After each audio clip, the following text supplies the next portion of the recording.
السلام علیکم ورحمۃ اللہ وبرکاتہ۔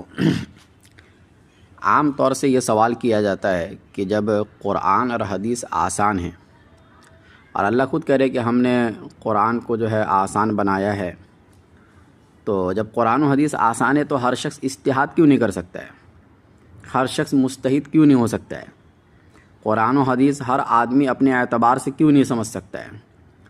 اور آج کے زمانے میں تو سمجھنا ویسے بھی مشکل نہیں ہے، انٹرنیٹ کا زمانہ ہے، ہزاروں تفسیر کی کتابیں سامنے آ جاتی ہے اور سب کا ترجمہ بھی موجود ہے، تو خود غور و فکر کر کے ہم ان میں سے مسائل کیوں نہیں نکال سکتے ہیں؟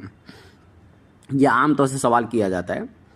اور ایک اہل حدیث عالم کا بیان میں خود سنا ایک مرتبہ، وہ یہ کہہ رہے تھے کہ جب حضرت عمر فاروق سمجھ سکتے ہیں، صحابہ کرام سمجھ سکتے، تو ہم کیوں نہیں سمجھ سکتے قرآن و حدیث کو؟ یعنی ہمارے اندر بھی اتنی صلاحیت ہے کہ ہم قرآن و حدیث میں غور و فکر کر کے ہم خود ہی مسائل نکالیں، اور عوام کو کیوں روکتے ہیں کہ وہ خود سے تفسیر وغیرہ نہیں پڑھ سکتے ہیں، خود سے لوگوں کو تفسیر وغیرہ نہیں سمجھا سکتے ہیں؟ اس طریقے سے روکتے کیوں ہیں؟ بلکہ ہر ایک کو اجازت ہونی چاہیے کہ ہر آدمی جو ہے قرآن و حدیث خود سے پڑھے، خود سے مسائل نکالے۔ یہی بات انجینئر مرزا بھی کہتا ہے۔ بہت سارے لوگ جو گمراہ فرقے آج کے زمانے کے، وہ یہی کہتے ہیں کہ بھائی قرآن آسان ہے، علماء کے اوپر اس کو مت چھوڑو، اپنے حساب سے سمجھو۔ جس کو عربی آتی ہے، عربی نہ بھی آتی ہو تو اردو ترجمے موجود ہے، اسی میں غور و فکر کر کے خود سے قرآن و حدیث سے مسائل نکالو اور اجتہاد کرو، یہ عام طور سے کہا جاتا ہے۔ اس کے اوپر یہ لوگ دلائل بھی دیتے ہیں کہ قرآن میں آیا وَلَقَدْ يَسَّرْنَا الْقُرْآنَ لِلذِّكْرِ، کہ ہم نے قرآن کو آسان بنایا ہے نصیحت کے لیے۔ تو جب اللہ خود کہہ رہا ہے آسان بنایا ہے، تو ہم استنباط کیوں نہیں کر سکتے قرآن و حدیث سے؟ تو یعنی جب قرآن آسان ہے تو پھر کیا وجہ ہے کہ اس کو سمجھنا، مسائل کا استنباط کرنا علماء کے ساتھ خاص ہے اور ہم نہ کر سکے؟ تو ہم یہ کہتے ہیں، جواباً یہ عرض ہے کہ ان کا یہ دعویٰ صحیح نہیں ہے اور نہ استدلال صحیح ہے، کیونکہ قرآن و حدیث کے متعلق دو چیزیں ہیں، ایک تو ان سے مسائل کا استنباط کرنا، اور دوسرے ترغیب اور ترہیب، یعنی لوگوں کو ترغیب دلانا کسی عمل کے اوپر یا کسی عمل سے لوگوں کو ڈرانا، اور ایک ہے مسائل کا استنباط۔ تو قرآن کریم کو جو آسان فرمایا گیا ہے وہ صرف نصیحت کے لیے آسان فرمایا گیا ہے، کہ بھائی ترغیب اور ترہیب کے لیے قرآن آسان ہے۔ آدمی کوئی واقعہ پڑھے گا، موسیٰ علیہ السلام کا واقعہ، تو وہ اتنا تو سمجھ ہی سکتا ہے نا کہ بھائی اللہ کے نبیوں کی بات نہ ماننے سے اللہ کا عذاب آتا ہے، اللہ ناراض ہوتے ہیں۔ قوم عاد، قوم سمود کا واقعہ پڑھے گا تو یہ سمجھ جائے گا کہ متکبر قوموں کا کیا حال ہوا ہے پچھلے زمانے میں۔ تو یہ اتنی نصیحت تو ایک عام آدمی بھی حاصل کر سکتا ہے قرآن کریم سے، اور اس میں کوئی ممانعت نہیں ہے۔ اگر کوئی واقعات جو قرآن کریم میں اس کو پڑھ کر کوئی سبق لینا چاہے، یا کوئی ایک عام آیت ہے جس میں اللہ کی تعریف بیان ہو رہی ہے، جس میں اللہ کی قدرت کا بیان ہو رہا ہے، جس میں آخرت کے بارے میں بیان ہو رہا ہے، جس میں جنت کی نعمتوں کا بیان ہو رہا ہے، ان آیتوں کو سمجھنا تو کوئی مشکل نہیں ہے۔ یہ ترغیب اور ترہیب کی آیتیں ہیں، اور قرآن اسی کے لیے آسان ہے۔ اس لیے فرمایا وَلَقَدْ يَسَّرْنَا الْقُرْآنَ لِلذِّكْرِ، لفظ لِلذِّكْر، ذکر مطلب کیا ہوتا ہے؟ نصیحت کے لیے قرآن آسان ہے، عبرت کے لیے قرآن آسان ہے۔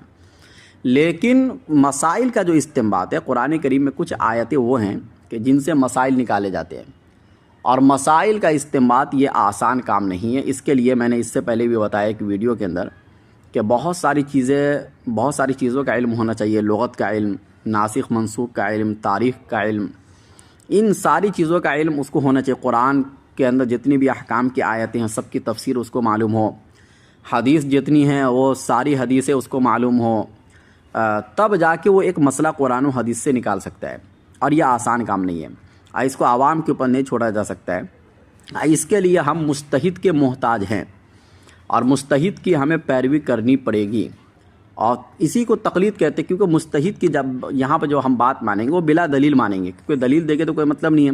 اگر دلیل ہم سمجھ سکتے تھے تو ہم خود ہی قرآن و حدیث سے مسائل نکال لیتے، لیکن ہمارے اندر اتنی صلاحیت نہیں کہ ہم دلیل سمجھ سکتے۔ تو جب دلیل نہیں سمجھ سکتے تو سامنے والے پر ہم اعتماد کر کے ان سے مسائل پوچھیں گے، اور سامنے والا جو مسئلہ بتائے گا ہم اس پر بھروسہ کر کے ہم اس کے مسئلے کو مان لیں گے، یہی تقلید ہے۔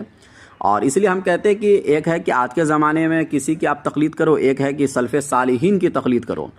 تو ہم ان لوگوں کی تقلید کرتے ہیں جو سلف صالحین میں سے ہیں، اور جنہوں نے صحابہ کا زمانہ پایا، اور جو خیر القرون کا زمانہ تھا، کیونکہ اس زمانے میں خواہشات نفسانی کم تھے آج کے زمانے کے مقابلے میں، تو ان کی تقلید کرنا یہ زیادہ بہتر ہے آج کے علماء کی تقلید کے مقابلے میں۔ آج جو ہم کسی عالم سے جو مسئلہ پوچھتے ہیں، کسی حنفی عالم سے، تو اس بنیاد پر نہیں کہ وہ اجتہاد کر کے کوئی مسئلہ بتائے گا، بلکہ وہ جو بھی بتائے گا وہی بتائے گا جو امام اعظم حنیفہ فقہ حنفی میں جو مسئلہ لکھا جا چکا پہلے سے۔ اچھا، یہ اس کی ایک میں مثال دے دوں کہ استنباط احکام صرف مجتہدین کا کام ہے۔ اس کے لیے قرآن کریم کی ایک آیت ہے 5ویں پارے میں، وَإِذَا جَاءَهُمْ أَمْرٌ مِّنَ الْأَمْنِ أَوِ الْخَوْفِ أَذَاعُوا بِهِ وَلَوْ رَدُّوهُ إِلَى الرَّسُولِ وَإِلَى أُولِي الْأَمْرِ مِنْهُمْ لَعَلِمَهُ الَّذِينَ يَسْتَنبِطُونَهُ مِنْهُمْ۔ اس آیت کا شان نزول بالاتفاق یہ ہے کہ آپ صلی اللہ علیہ وسلم کے زمانے میں جب کوئی جہاد وغیرہ ہوتا تھا تو قتال سے متعلق جو خبریں آتی تھی بعض لوگ بلا تحقیق ان کو مشہور کر دیتے تھے۔ جنگ کی جو خبریں ہوتی تھی نا، کبھی اگر جیت ہو رہی ہے تو ہار کے تعلق سے خبر مشہور ہو جاتی تھی، کبھی ہار ہو رہی ہے تو جیت کے تعلق سے خبر مشہور ہو جاتی تھی، جھوٹی خبریں بھی مشہور ہو جاتی تھی۔ تو فرمایا کہ اگر یہ لوگ رسول جو ان میں ایسے امور سمجھتے ہیں ان کے حوالے اگر کر دیتے ان خبروں کو، تو ان میں جو اہل استنباط ہے اس کو وہ حضرات پہچان لیتے کہ کون سی خبر کو پھیلانا ہے، کون سی خبر کو نہیں پھیلانا ہے، کیونکہ یہ بھی ہر آدمی کا کام نہیں ہے۔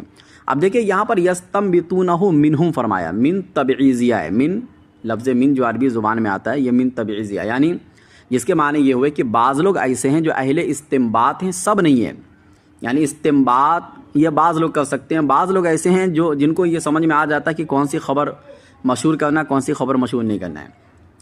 حالانکہ یہ جنگ کی خبریں کوئی احکام شرعیہ کی قسم سے نہیں ہے، یعنی جنگ کی خبروں سے کوئی احکام تو نہیں نکل رہے تھے، بلکہ یہ واقعات حسیہ تھے، یعنی دیکھنے سے متعلق یہ واقعات تھے جو احکام کے مقابلے میں زیادہ دشوار بھی نہیں ہیں۔ تو جب معمولی واقعات حسیہ کے متعلق یہ فرمایا جا رہا ہے کہ ہر آدمی استنباط نہیں کر سکتا ہے بلکہ بعض لوگوں کے اندر یہ صلاحیت ہوتی ہے، تو ظاہر سی بات ہے کہ قرآن و حدیث سے احکام کا استنباط کرنا یہ تو بدرجہ اولا مشکل ہوگا، تو اس کا ہر شخص اہل کیسے ہو سکتا ہے؟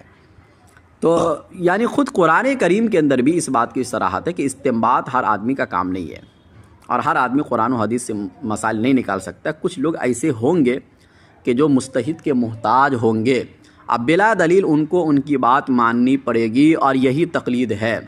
یہی بات اہل حدیث حضرات کو نہیں سمجھ میں آتی ہے۔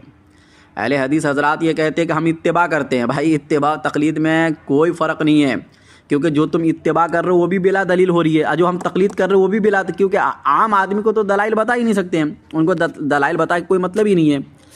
تو آپ یہ مسئلہ چھوڑیے کہ مطلب دلیل کے ساتھ ہم کر رہے ہیں یا بلا دلیل کر رہے ہیں، بلکہ دونوں ایک ہی چیز ہے، تقلید اور اتباع۔ اللہ سمجھنے کی توفیق نصیب فرمائے، واللہ اعلم بالصواب۔